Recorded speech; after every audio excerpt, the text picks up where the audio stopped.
So we do focus in the United States and North America, and I will caveat that we are somewhat myopic in our view on that.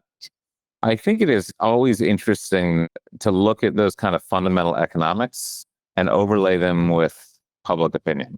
And so probably the one that is most fascinating to me is actually EVs. So EVs in particular, they've had a big bull run.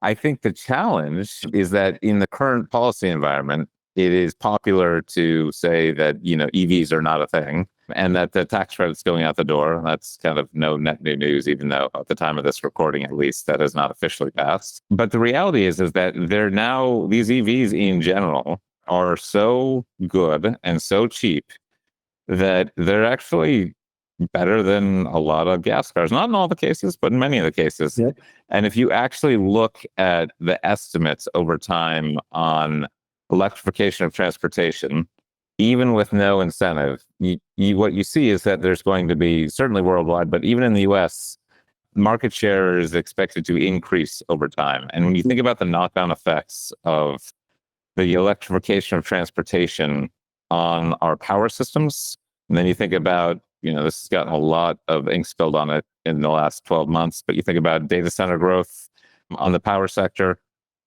our utility ecosystem has not dealt with the power growth that they're seeing for at least 80 years between industrialization, manufacturing, which, was on a bull run before the tariffs, fell into place, electrification of transportation, and now data center growth.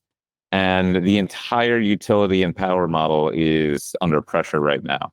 And so there's tremendous knock-on effects that are going to show up in very weird places in the next 5 to 10 years, in my opinion. So it's not like nobody is thinking about that, but I think the whole ecosystem challenge there is not to be understated.